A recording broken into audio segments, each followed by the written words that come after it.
or Buffalo State itself. Due to the opinionated nature of these programs, listener discretion is highly advised. If you have any questions or comments about today's program, you can give us a call at 716-878-5104.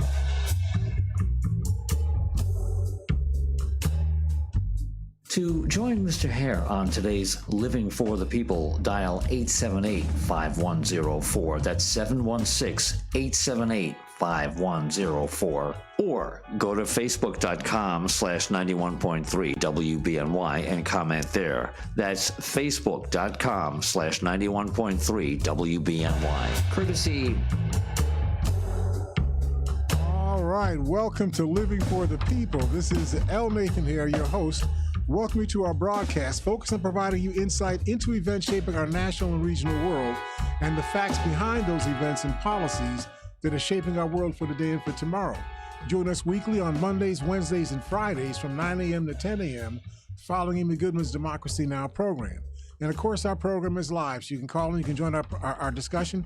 We hope that you will. Our number here again is 716-878-5104. That's 716-878-5104. We're also here with our in-studio audience of one, Norm McCarter. Welcome, Norm. Thank you, Mr. Hare. Good morning, sir. And we have our citizen of the 21st century who understands how to do all this electronic stuff that allows us to be able to live stream the program. Welcome, Willie. Welcome, everybody, to Living for the People with L. Nathan Hare. Remember, guys, you call in 716-878-5104 or comment in the Facebook on WBNY. Yep, that's Willie H. And of course, our producer, James Braun, he's not here with us now, but we hope to talk to him pretty soon. So shout out to James Braun. Just want to talk, we're going to talk about two basic things, but you know how we are here. We ramble around to a lot of subjects as we talk about things, but Yep. Two basic core we want to talk about today is the debt ceiling. What is the debt ceiling and how has this thing become such a wrangle, a knot that our governance has been tied up into, that we can't seem to be able to go forward because we can't untie this knot. Let's talk a little bit about that. And then, although I hate to keep sounding like I'm harping on Clarence Thomas, so I'm not going to harp on Clarence Thomas per se. I'm just going to harp on the things that Clarence Thomas has done that other justices also do, and try to help us understand the context in which we find ourselves in today, where we have a Supreme Court governed by a Supreme Court Chief Justice who says that there is no authority above the Supreme Court, the individual people on the Supreme Court. There's no authority above them to determine whether or not their actions are ethical, let alone whether or not their actions are legal. Wow. That's deep. That's not very democratic, is it, That's sir? not very constitutional. Constitutional. Where does it say in the Constitution that you have entities in this country, you have 5 Papa Doc Duvaliers in this country that are separate and unequal to anything else in the country? They are superior above everything else in the. How does that even happen? Can't understand. Who made the decision that was the way we should interpret, the Constitution of the United States? So we need to talk a little bit about that. But let me talk a little bit about the debt ceiling, because that's, I talk about my little parable about the dog. There's a dog that's got his teeth right in your rear end, chomping on you. You got that dog. And you got the dog that's across the street with some other dogs, and they're yapping away, barking like they want to get you. Now, which of those dogs are you going to address first? That one that's right there. Right. You're not going to address the ones across the street when one's got his teeth already in your keisters and whatnot. In fact, that one that's got his teeth in my keisters, I'm going to shoot him 6 times. Yes, sir. Yes, sir. He is leaving the earth. Okay, right? Now, the ones across the street, I'm coming to get you too. Don't get it twisted. I'm coming to get you too. The only thing you could do for me not to get you is you got to stop barking. You stop barking, I'll leave you alone. Okay, yeah. Right? But the point I'm trying to make is the dog that's got its teeth in our keisters right now is the dog that controls the debt ceiling, because you can't pay your bills if you don't have any authorization to pay your bills. So I want to help us understand how this all evolves so that it makes some sense to us. I went to an article written by Jonathan Blitzker. He was writing for the New Yorker magazine, And he was talking about this risky gamble that that makes up Kevin McCarthy's debt ceiling strategy. This is what Kevin McCarthy, who's the Speaker of the House, essentially the majority leader of the majority party in the House of Representatives, this is what he calls leadership. He joins with the most flawed political party leadership in decades to exploit a technical provision in American law to create a hostage crisis. The crisis is the debt ceiling, which is being used to limit the extent to which the U.S. can borrow money to pay its expenses. Quoting the article, first put in place by Congress during World War I, the debt authorization, in the beginning when this all came about, it wasn't referred to as a debt ceiling. They didn't think of it as a debt ceiling. They called it a debt authorization. Why would they talk about it like that? World War I was a massive undertaking on the part of the United States, different than the Spanish-American War, different than the War of 1812, and so on. Those were more regional, kinds of conflicts. They were expensive, but they were within the framework of the taxation and revenue authority that existed in the United States. When World War I took place and the United States involved itself as an allied power in World War I, now we're putting a lot of stuff on the table at the same time. And we're doing it in a lot of frontiers. You're trying to fight a front in the Pacific. You're fighting a front in Europe. You're fighting fronts in a lot of places and whatnot. And it cost a lot more money than the United States had assembled at that point. The net revenue of the United States just didn't support the cost of that adventure into World War I. So how did the United States deal with that? They borrowed money. But to borrow money, you had to be authorized to borrow money because our Constitution says all money bills begin in the House of Representatives. So they had to pass a law to authorize the country to borrow more money. So that's what the country did. But they weren't borrowing to set a debt ceiling. They were borrowing to authorize acquiring money to be able to fight the Americans' end of World War I. Does that make sense? Yes. So that's how this thing got started. But as you know, as you've seen over the course of years, people will pick little spots in your process and use those spots in your process to create choke points.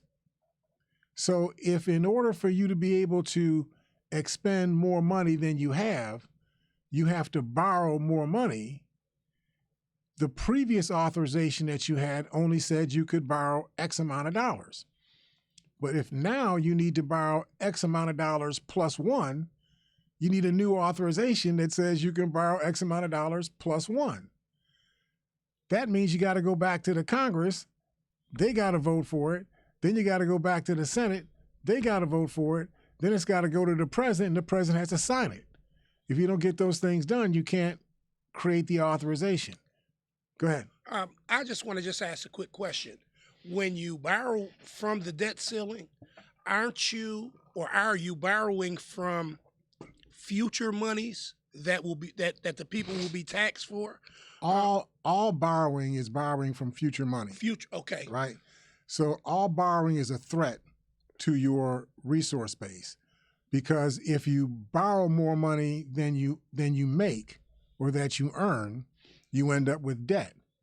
And if you keep accumulating debt, a day is going to come when you're not going to be able to support the cost of the debt. The interest payments you have to make on the debt that you've already incurred may be more money than you can afford to spend. Are we in a situation where we're behind and not able to pay back? Well, let's help ourselves using something called facts.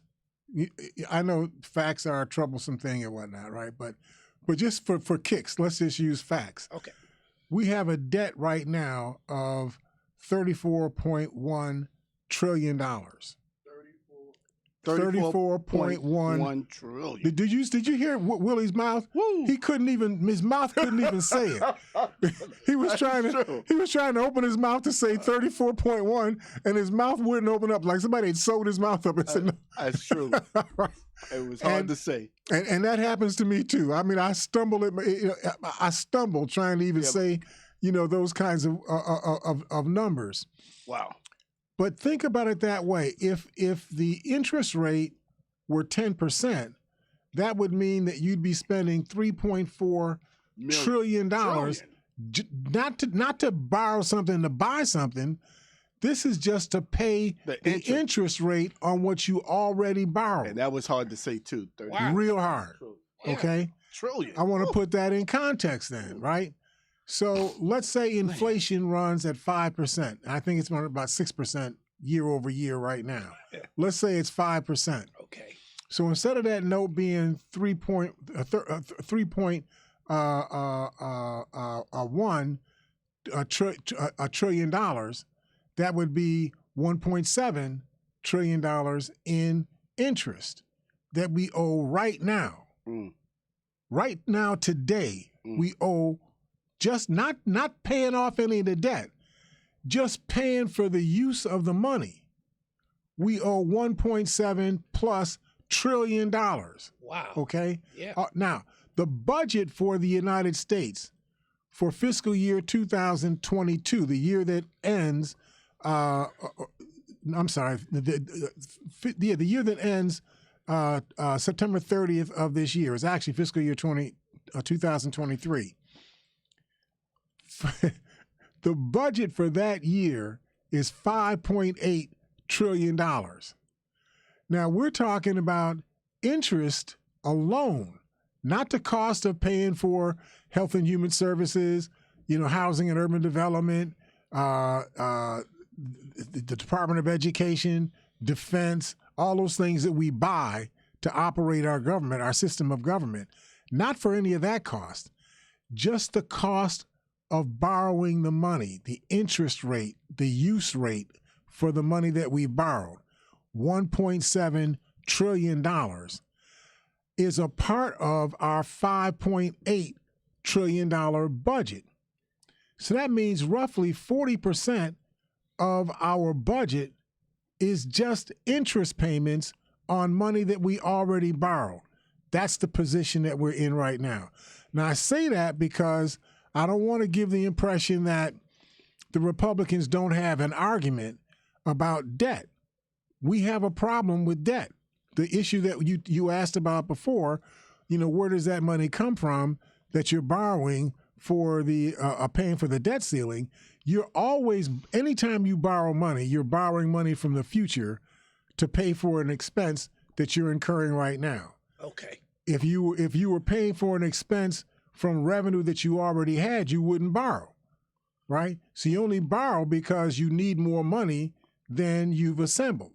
Now, hopefully you have a business that is cyclical. So every 3 months, I get a new chunk of money because that's, I make my bicycles and I make 100 bicycles in a month. I sell them in the course of 3 months. So I expect every 3 months I'm going to get the revenue from selling 100 bicycles at, say, $500 a piece. I'm going to get whatever that is, $50,000 in revenue. Good deal for me, right? You can pay for, you can budget around your revenue cycles. So you could budget knowing that you're borrowing money, but you know you're going to be able to repay that money from money that you're going to get. If you're paying taxes and you pay your taxes in April, and then other parts of the society pays their taxes monthly or quarterly, you have a rhythm as to where your revenue comes in. Well, Mr. Hare, I'm understanding what you're saying 100%, but it seems as if regardless, if we pay off this interest, and whenever we do, we're going to still and always be in debt. Now we are a country. We print our own money. There's various ways, and I would never try to. Well, I ain't gonna say I wouldn't. I have ideas. You would tell the truth. You would print a $1 trillion coin Willie, you know he would do that, right? I gotta agree with you. He would print a $1 million No one trillion would come dollar up with a coin. way. No one would come up with a way. I'm just saying that there's certain things that we should be, and we I don't think we'll ever be able to do it. But as a nation, if we weren't selfish, there's certain things that we could do to really cut into this debt. Well, we know that we could cut into the debt and even wipe the debt out, because during the Bill Clinton years, we actually got on a glide path taking us to a zero debt position and a surplus. Never knew that. Now, we never actually got that surplus. That's important. Oh, we never got it. See, because Willie, when he was a little bit younger than he is right now, he fell in love with the first George Bush, or the second George Bush. Oh, okay. He said, "Oh yeah, I want to be a Republican too." So he joined in, with the second George Bush, and he actually went to the same military camp that the second George Bush went to. That you didn't have to show up for like 3 years. Nobody ever needed to see you at all. He was in that same military camp, and the point I'm making here is that the second George Bush, he went to the public and campaigned that if we're on the path to a surplus, that means that the government has been collecting too much money from the citizens. If you have a surplus, it means you're taking more money in taxes than you're spending in expenditures. So you wind up with a net balance that creates a surplus in your federal budget. And he's saying that's not right. You shouldn't be doing that. Oh, no, that's horrible. Even though they've been telling you to run your government like a business, so you ran the government like a business and created a surplus, then they attacked you for having a surplus, right? It seems like they want disarray. They don't Absolutely. want it to be Absolutely. even. So what did the second George Bush, what did he do? He proposed and got you all as a country, me too, although I voted against him, but all of us collectively allowed this man to get elected and allowed these Congress people to get elected. And as a result, they passed laws to reduce the tax revenue that you get from individuals and from corporations. But by reducing the tax revenues, you took away the very thing that made it possible for you to have the surplus in the first place. Yeah. So they reduced taxes, reduced regulations, and the economy actually contracted. Now, it didn't contract completely. It contracted for about 6 months or so. But during that time period, you were making less money in revenue than you were expending in terms of the cost of operating your government. And so we began to slide back into the hole again. And then, of course, we had the bombing of the World Trade Center and the attempt to bomb the Pentagon and the White House. The 9/11 attack, and that turned into we have to go to war against the nebulous front of terrorism. You all know that terrorism doesn't have like borders, the border of Delaware. There's no border to terrorism. The whole world is the border of terrorism, right? Yeah. So when you decide that terrorism, you're going to go to war against it, what frames the war? What's the front? What's the territory that you're taking back? What tells you that you're making the progress that you want to make? When terrorists exist everywhere, all the time, doing all kinds of things, the consequence is we ended up getting into a path of going into perpetual war. We went to war against Afghanistan. Afghanistan did not attack the United States. I just want to continue to repeat this. I know I say it every program, but Afghanistan did not attack the United States. In fact, there might only be 3 or 4 people in Afghanistan that even know where the United States is. Mr. Hare, I believe there had to be something that we wanted there. Something in Afghanistan or maybe oil or something to that. Well, who can know? I mean, I know they grow a lot of poppy seeds that make opium and morphine. It's the largest source of opium in the world. It could be that. I don't have the answer to that sort of, conspiracy theory framework. But what I do know is that the United States attacked Afghanistan as a country when Afghanistan had nothing to do with the 9/11 attack. So, Mr. Hill, are you telling me that those planes flying had nothing to do with Afghanistan? That was something that Here's what happens. Wow. Some Saudi Arabians rented some land from some Taliban warlords in the Tora Bora Mountains in western Afghanistan. Right. That's what happened. Tenants. That's who these Saudi Arabians were. They were tenants on property owned by Taliban warlords in Afghanistan. They used that property that they were renting to practice on how to find ways to attack the United States and other Western powers. They framed their campaign.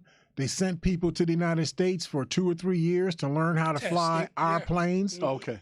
And we always, wanting money from anybody, so we'll even take money from our enemies, So our enemies bought training from us, and we gave the training to our enemies. Wow. Yeah, that's what we did. Taught them what to do. Notice nobody ever says what I'm saying right now, right? Wow. You never hear that in the media. But we did that. We trained the people that became the 9/11 terrorists. Yeah. We trained them, okay? Don't let that slip out of your mind. Wow. We trained those people, okay? And I also heard that even before the planes crashed, there was some warnings. Some people knew. Of course. In the United States. Anything that's going to be a conspiracy of that size, it's going to leak out. Somebody has to tell on it because you have to go through so many people, agents, to be able to make all of the exchanges. To make it happen, yeah. To make it happen. That's correct. So that's what occurred.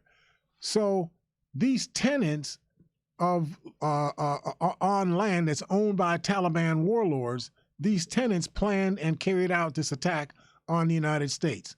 So who should the United States be trying to punish?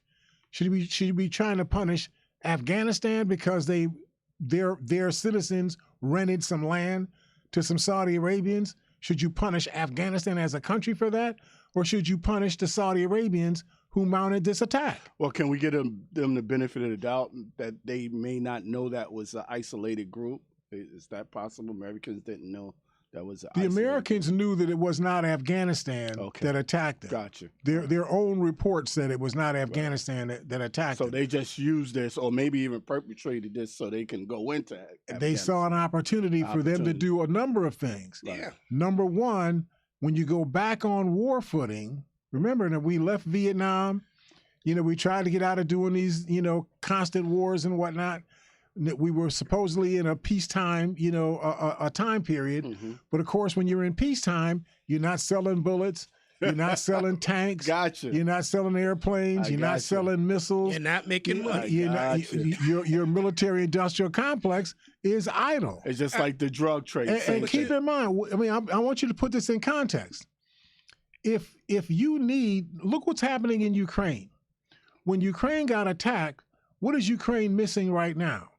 Ammunition, right? Things that wear out, uniforms, food, trucks, tires, things that wear out. Because in war, you destroy a lot of stuff.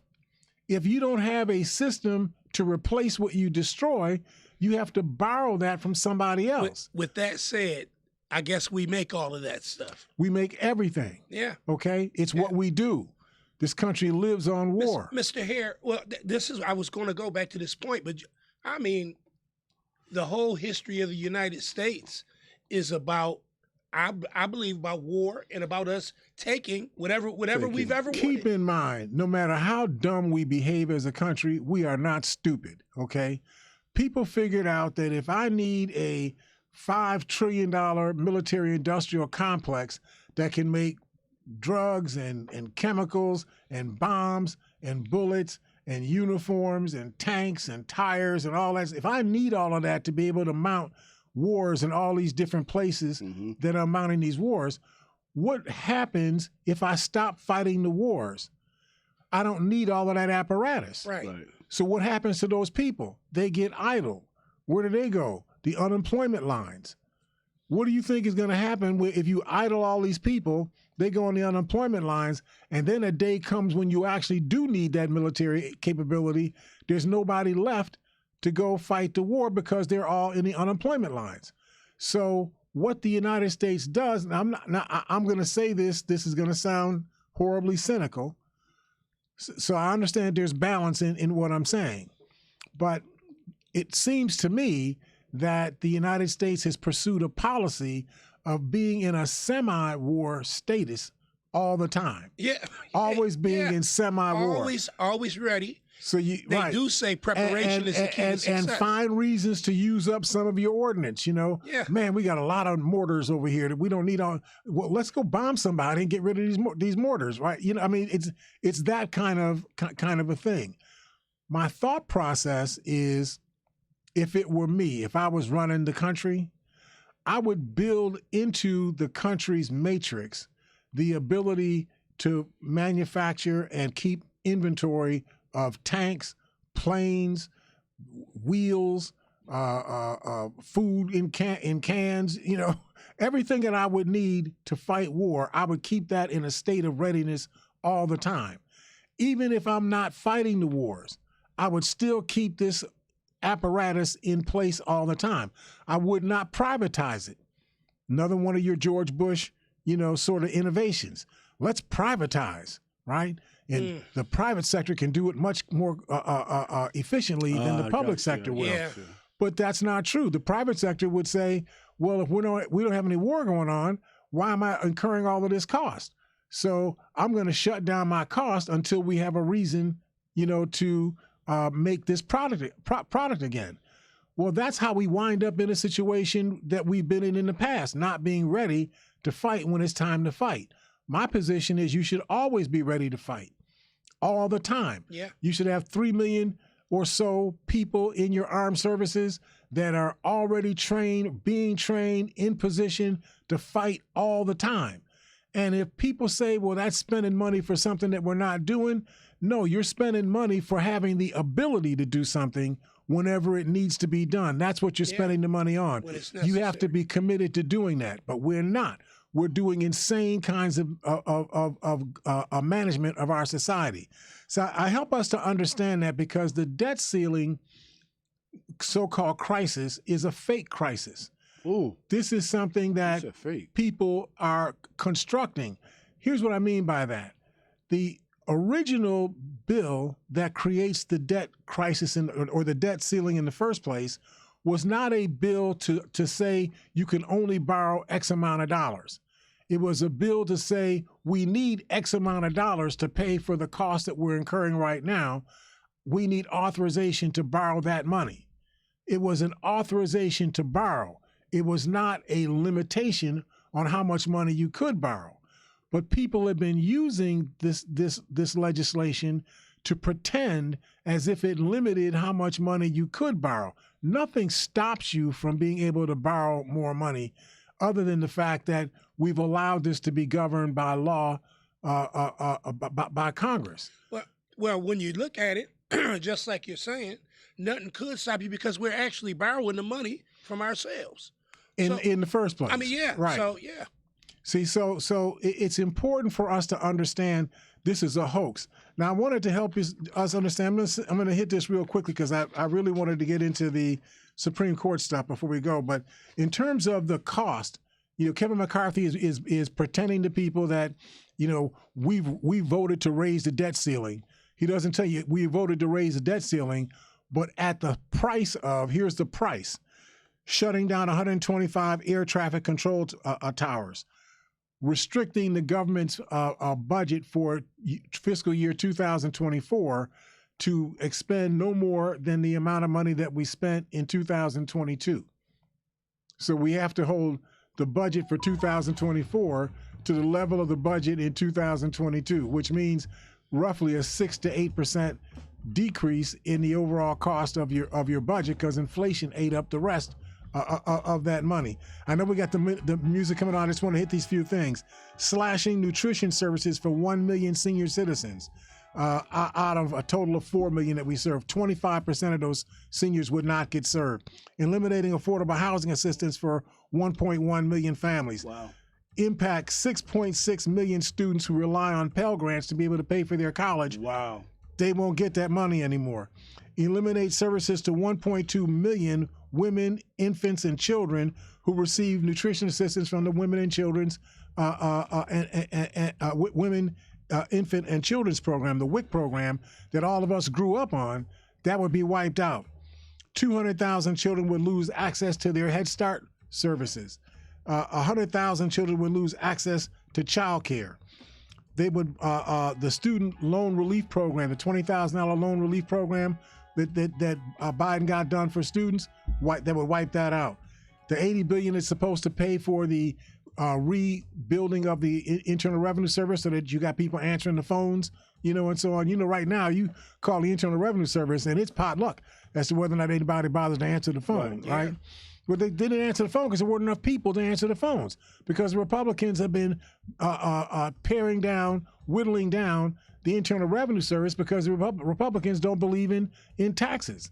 So they've been reducing the Internal Revenue Service's ability to be able to collect taxes and to audit people's tax returns as a way for them to limit the effectiveness of the Internal Revenue Service. That's your government, your Republican government doing this right now. So the government basically, since they don't believe in taxes and basically taxing the upper echelon portion of people, the result they just cut programs. Right. The result is they're going to end up not collecting somewhere between $100 and $120 billion in taxes that they would have otherwise collected if they let these people stay in place, right? Increasing the work requirements for Medicaid. So you got a heart attack. Well, in order for you to get some heart repair services, you got to show us that you worked 20 hours in the last 40 hours, last week. Not working, you can't get any medical care. Just go die someplace, okay? Well, yeah, basically, we don't really care about you guys anyway. You're undesirable. And we don't know why you don't understand that. We said out loud, we don't care about you. Right. You didn't hear us? Right. Let me say it again. We don't care about you, okay? That's what's really going on. I'm just giving you pieces of this thing. Now, they also talk about the $1 trillion in unspent COVID-19 funding. But you need to understand that $380 billion of that $1 trillion, $380 billion of that is money that was tied up in something called the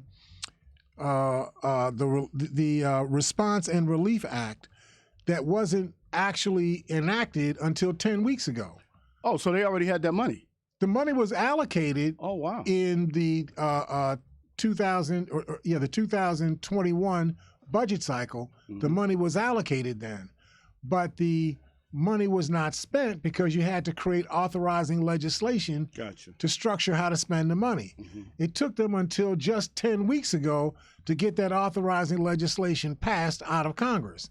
So that's $330 billion that couldn't be spent because the authorization to spend it had not been written yet, by the Congress. So, Mr. Hare, you're telling me that money was just sitting there? Money's just sitting there. Wow. Okay. Just sitting there. $380 billion just sitting there. Wow. Another $550 billion of that money has actually been committed to be spent. It just hasn't been spent yet because it's based on cycles. In other words, you have X number of people that need to get tested for COVID-19 every month, every week, every quarter. You're not going to pay for the testing that you're going to do December of this year. You're not going to pay for that in May. You're going to pay for it in December when the testing actually occurs. But the authorization to spend the money, in other words, creating the money to pay for that testing, you already did that. So that money is in a pot, but it doesn't get spent until the testing gets done. It doesn't get spent until the vaccinations get done. It doesn't get spent until the educational services are provided. It doesn't get spent until the heating, energy, and assistance program, seasons come up. As with all budgets, right? You don't spend all of the money that you put into your budget on the first day that the budget was authorized. The budget that you authorize structures how you're going to spend money over the next 12 months. but you don't spend the money until the expenses occur over the course of the next 12 months. Am I making sense? Yeah. It's not nonsense. This is just common sense. Well, right? you're making sense. It just seems like they could figure out a way to really, especially if you got a pot of money just sitting there. What they could do is they could say, we're lying that this is not $1 trillion of money that's just sitting around doing nothing. This money has been authorized to be spent. Right. It just hasn't been spent yet because the money doesn't get spent until the events that the money's going to pay for, until those events actually occur. Right. So until somebody has a heating bill, you wouldn't be spending money to help offset their heating cost. Right. Right? I understand this 100%. Just a quick question. Mm-hmm. Can monies that are designated for a certain thing be reallocated for something else? They can be, but you have to be careful. When you reallocate money, the thing you're reallocating the money from, you must have already figured out how you're going to pay for that event. Either that event's not going to take place. So let's suppose that you say, well, I've allocated 10,000 money for 10,000 electric cars we're going to buy every month. But it turns out that we bought 12,000 cars every month for 11 months. So we really aren't going to buy any more cars, electric cars, in the 12th month. So that money that I was going to spend in that 12th month, that money is now free. I can reallocate that money. But if I'm still going to buy the 10,000 cars a month every month, I can't reallocate money that I've already obligated to spend someplace else. It's important for us to understand that. Yeah. So people are playing games with the public, and we need to be sure that we're not allowing that to occur. Right. So listen, we got to take a quick break. I know our sponsors are crazy. Blame it on Norm. We'll see you on the other side of the break here at Living for the People at 91.3 FM WBNY.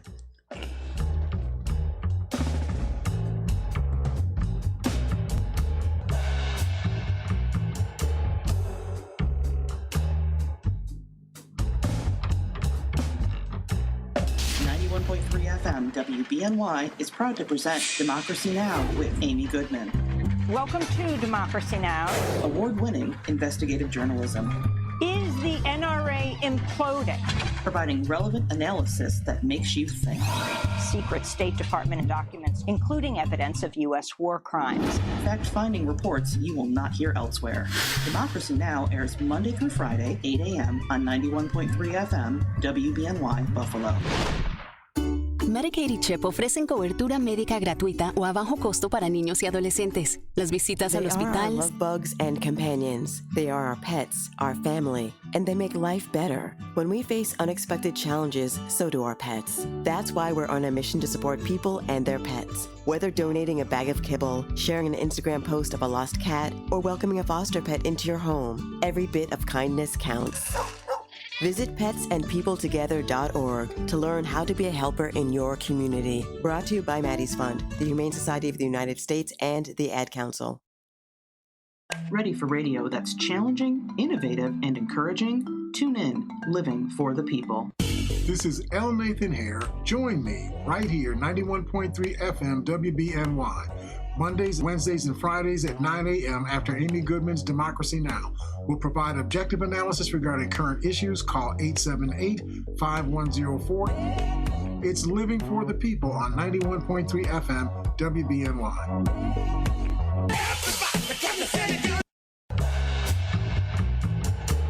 All right, welcome back to Living for the People. This is L. Nathan Hare welcoming. We're here with Norm McCarter, who is our in-studio audience of one. Welcome back, Norm. Thank you, Mr. Hare. And, of course, we're with our citizen of the 21st century. He's armed with electronic and information technology capability, right? Willie H. Welcome, Willie. Welcome, everybody, to Living for the People with L. Nathan Hare. So, we're not as big as toothless as we somehow claim ourselves to be. The Democrats have an alternative strategy to how to get around this debt crisis that is being created. I want us to understand now, the debt crisis is only a crisis if you refused to increase the authorization to borrow money to pay for things that you already bought. I'm not sure that people are getting that in their head, right? You're going through the process. You're not even asking people. You're simply saying that the United States, under the 14th Amendment, the 14th Amendment, I think it's the 14th Amendment requires that the United States pay for all of its obligations. It's required by law, by Constitution law. We are required to pay all of our obligations. So if that's the case, that we're required to pay all of our obligations, then you're not asking the Congress to increase the authorization to borrow. Congress is required to increase the authorization to borrow because Congress created the things that we're borrowing the money for in the first place. It's not like some nebulous person from Venus came along and said, here's some costs I want you all to pay for.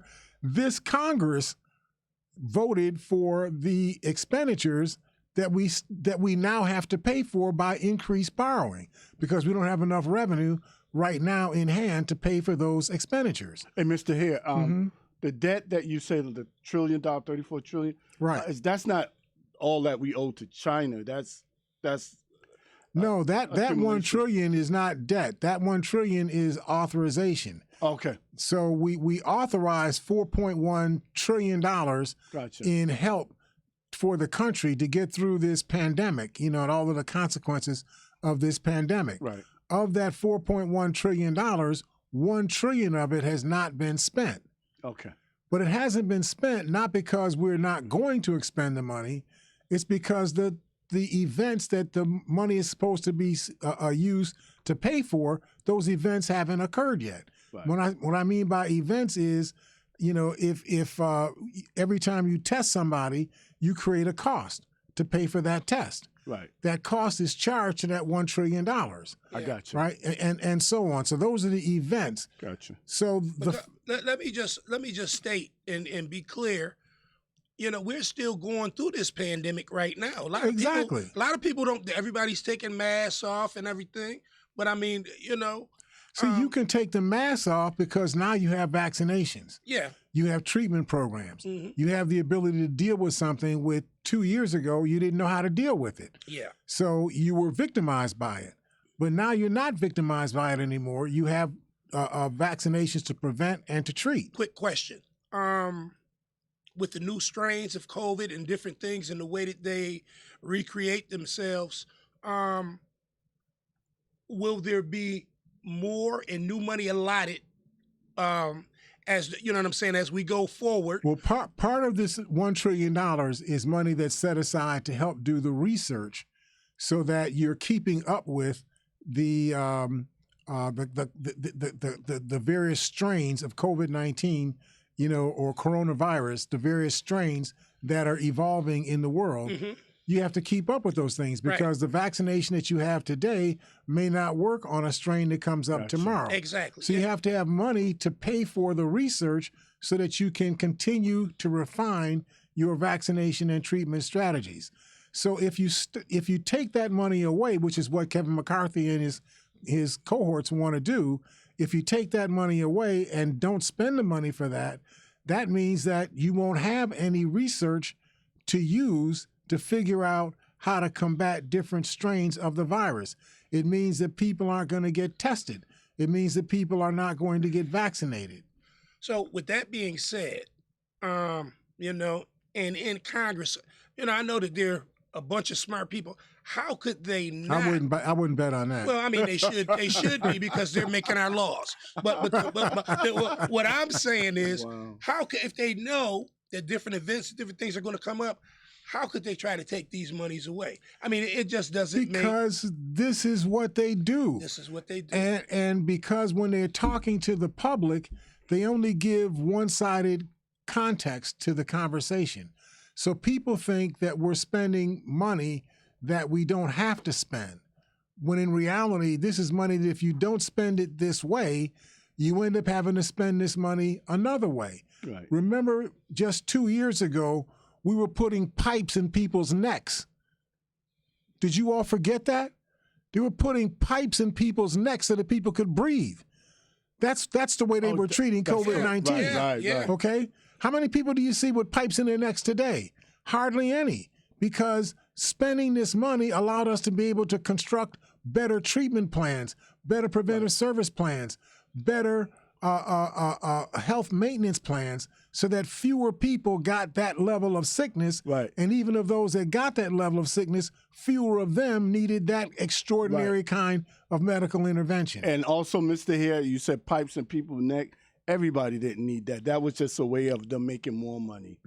I'm not going there. Yes, I want you to write that. That was the 21st century citizen said that. Okay, that's all it was. So what the Democrats have done, though, to deal with this debt ceiling crisis, is they developed what they call Plan B. This was an article by Scott Wong and Ali Vitale. You probably see her on MSNBC frequently.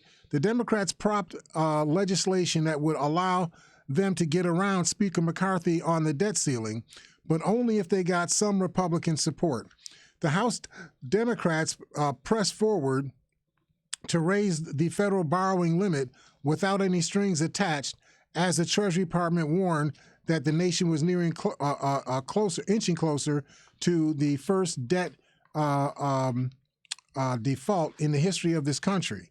Hakeem Jeffries, who's the minority leader of the House of Representatives, sent a letter to colleagues informing them that Democrats are taking steps to give Congress another option.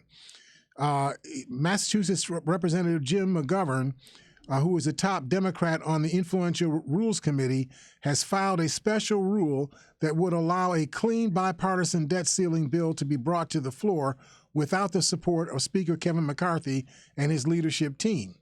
This is big stuff. The backup option still faces big hurdles. To pass the lower chamber, it would need the backing from all of the Democrats in the House, plus at least 5 of the Republicans in the House of Representatives. Now, there's like 200 and something, Republicans in the House of Representatives. They need to get 5 of those Republicans to behave as if they care more about the country than they care about Donald Trump, and their redneck Tea Party, kind of orientation. So the filing of a debt ceiling measure to be brought up would be brought up on something called a discharge calendar, preserves this important option. It is now time for the MAGA Republicans, according to Hakeem Jeffries, to act in a bipartisan way to pay America's bills without extreme conditions. This letter comes a day after Janet Yellen, the Treasury Secretary, informed McCarthy that the debt ceiling limit might be reached on June 1 of this year. Democrats, according to Hakeem Jeffries, Democrats are not going to let procedure hold us up from getting what's needed to be done, and we won't be caught flat-footed, according to a House Democratic aide. But the source conceded that Republicans would still need to sign on to a discharge effort. If unified, they would have the power to block it. So you just got to hope that out of 218 or so Republicans in the Congress, that at least 5 of the 218 would be willing to put the interest of the country ahead of the interest of their party. Yeah. And Kevin McCarthy and Marjorie Taylor Greene and Matt Gaetz and Jim Jordan, and oh my God, that's just terrible. Okay, real quickly, Supreme Court. We only got about 15 minutes, but I want to get to this. The Supreme Court has run out of excuses. I just want to be real clear about this. Earlier this month, ProPublica revealed that Justice Clarence Thomas, I blame him on Willie H. on the way down to the program every week. 3 times a week, I blame Clarence Thomas on Willie H. That is his cousin, isn't it? No, that's Mr. Hare cousin. That's your cousin, Norm, and a relative of mine. Let's be honest, y'all. This has been Willie H.'s response. Every time I say this, he blames Clarence Thomas on all of us. Just look at the picture. He looked like all of us. He said, every one of you are responsible for Clarence Thomas being who and what he is. You are all responsible, right? So Clarence Thomas frequently takes lavish vacations funded by billionaire Republican donor Harlan Crow. He defended himself by claiming, well, this is just personal hospitality. You know, that's what friends do for friends.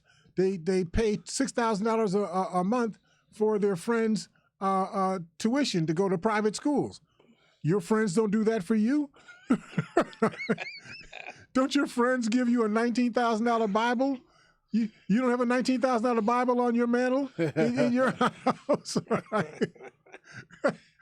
I mean, come on now.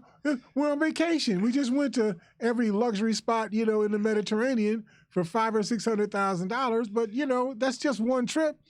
Well, yeah, we took a lot of trips. Okay, we took 25 trips. Right. But you know, they were vacations, and Harlan's my friend, a very dear friend.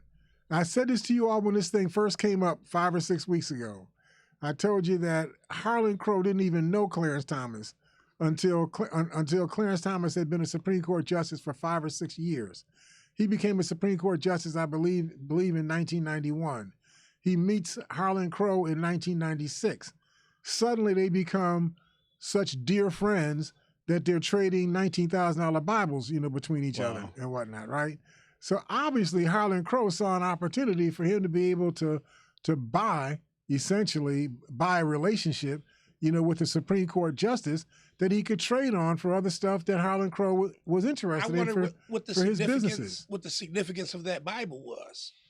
19,000 for a Bible. I think I don't think there's anything significant about the Bible itself other than it was a token of the relationship, you know, between Clarence Thomas and Harlan Crow. As it turns out, what our cousin, Willie H's cousin, Clarence Thomas said is that, well, Harlan didn't have any business before the Supreme Court, so it was okay. It didn't even need to be reported. That's a bold-faced lie. Yeah, you know. That is an absolute lie. At minimum, it needed to be reported. Whether it was legal or not is a separate issue. But at minimum, it needed to be reported. And he himself had reported the same expenditures in years past. So he can't say he didn't know that was supposed to be reported, right? So it turns out that everything that Clarence Thomas said is not true. Bloomberg reports that the Supreme Court, including Justice Thomas, did briefly consider a $25 million copyright dispute involving a company that Harlan Crow was a partial owner of in 2005. So he did have business before the Supreme Court. At that point, Crow had already given a number of gifts to Thomas, including the $19,000 Bible that had once belonged to Frederick Douglass. Wow. So this There's is the significance. That's what I was wondering. That's the significance, right? Yeah. As ProPublica later revealed, Harlan Crow even paid for the private education of Thomas's grandnephew. Wow. Now, I don't have a problem with that. I mean, I've got kids that are basically my adopted kids. You know, they're kids that I just took responsibility for. I got 5 or 6 kids, you know, that I have in that relationship, you know, with me, that I've had with me since the mid-1980s. I mean, for more years than they've been alive, they've been, you know, with me, and so on. So that's normal. You know, in the African community, you who are younger don't know this as well as people my generation know. But it used to be that in the African community, people would take responsibility for other people's kids and treat them as if they were their kids. You'd live in their house.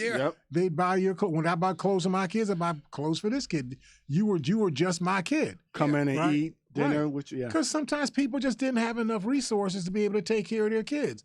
So they would essentially give their kids to another family, and the other family would take on that responsibility. You still retain a relationship, you know, between the kid and the kid's natural parents, but you did this in order to make the community work. Remember, this is all post-slavery stuff. You had such destruction of family as a result of slavery that people had to use informal foster care and adoption systems to be able to just make society work. You know, so it became an acculturated thing in the African community. So, I mean, I've been a party to that. So I'm saying that I don't have a problem with Clarence Thomas taking care of his grandnephew that way. Before you move on, I just want to ask one quick question. Did they have any finding on the tax situation with Mr. Thomas's company that he was involved in. Did anything come of that? They didn't. Well, it wouldn't be Thomas's company, but it would just be Thomas as a person, right? Because he's a Supreme Court justice. But in terms of his relationship with Harlan Crow, there were no tax improprieties that were uncovered in terms of the relationship with Harlan Crow. So that's not been an issue. The issue is that you have a financial relationship between Harlan Crow and Clarence Thomas, and you have Clarence Thomas making decisions on the Supreme Court in cases that involve stuff that Harlan Crow was involved with. Yeah. He's got 30 or so charities and political action committees and nonprofit organizations that he's involved with. Many of them had business before the Supreme Court. So he does have a relationship with entities that were having decisions being brought before the Supreme Court, and he's got a Supreme Court justice who's his teammate. Wow. Okay? Yeah. So that's where this all comes about. There's a federal statute which requires all federal judges, including Supreme Court justices, to recuse themselves from any case in which that person's impartiality might reasonably be questioned. Not is it an absolute true conflict of interest, but if it appears that there's a conflict of interest, you are counseled not to engage, not to involve yourself in those decisions. That's what recusal means. If take yourself out of that. I just want, if there's any kind of impropriety or anything at all, where they're related in any way, they have to kind of step back. Think about this. Clarence Thomas owned a house that his mother lived in, his brother lived in, and 2 or 3 lots of open lots of land around that house. The house was purchased, I believe it was in 2013. I'm not sure exactly the year. Was purchased by Harlan Crow from Clarence Thomas. Oh, wow. For $130,000. And he didn't disclose it. Now, I'm not saying that it was necessarily illegal for Harlan Crow to buy this house from Clarence Thomas, although it seems unseemly at minimum. But the fact that you took $130,000 from Harlan Crow and didn't bother to report it when it's required on your own finance reporting protocol, it's required for you to report that, and you didn't. And then to act like you didn't know you were supposed to do it because you thought this was just honorable stuff between friends, that just doesn't pass the smell test. Quick question. Okay, he bought the house for $130,000. Mm-hmm. This Judge Thomas's family and people in his family still reside in the house. His mama still resides there. His brother resided there until he died. So it could have just been some kind of a write-off or something. He's not not reported. And the mother's not paying rent, so it's like it's a continuing gift. Yeah, it's like the gift that keeps on giving, right? Wow. So I mean, this is just like way beyond the bounds. There was more I wanted to get into on this Clarence Thomas stuff. Let me just see if I missed, because we only got about a minute left in the program. That's right? correct. Yeah, Yep. you always do that to me. And but yeah, I don't think I can do the rest of this any justice. But the reality is that the Supreme Court has resisted ethical reforms in the past. Judge Roberts has essentially asserted that the Supreme Court is ungoverned.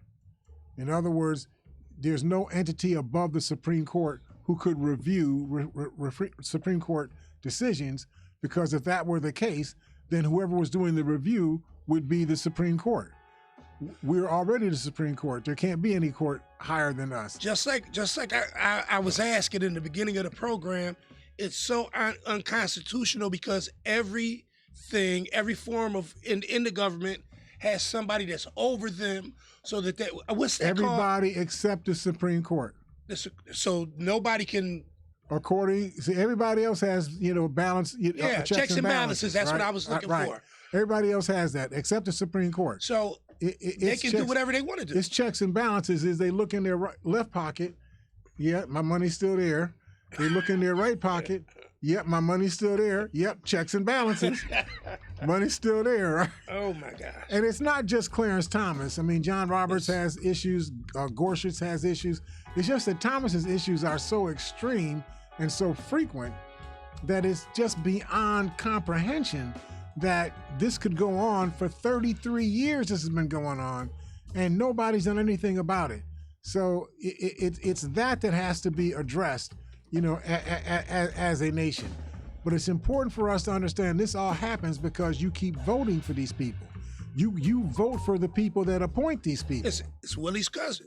Willie's cousins. So stop voting for Willie's cousins. That's lesson number one. Stop voting for Willie's cousins. You guys made Clarence Thomas. Right. Remember, Clarence Thomas wasn't voted for, though. Wow. He was appointed. Yeah. You got to stop voting for the people that appointed Clarence Thomas. That's where you have to draw the line. So listen, we've done all we can do for today. We hope you all have a wonderful weekend. We need to be safe on every weekend. Our streets are getting less safe every day. It's not even the streets anymore. Now it's the school buildings, it's the coffee shops, everything. It's everywhere. It's the grocery stores. We've got to be safe everywhere. So do all of that. Govern yourself. Teach your friends how to govern themselves, and we can all be better. Look forward to talking to you all on Monday here at Living for the People at 91.3 FM WBNY. We'll see you all then.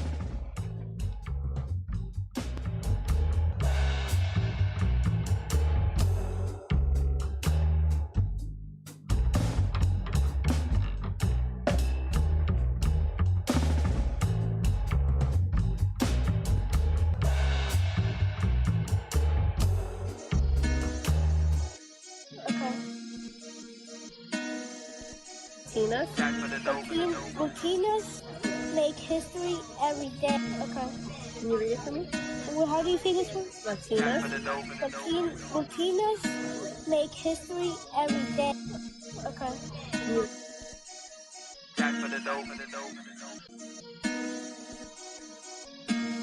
Hi, everybody. I'm here with Dottie Gallagher. We are super excited to be on 91.3 WBNY. Super excited to talk to Dottie, who is a regional superstar and has made time to spend with us here.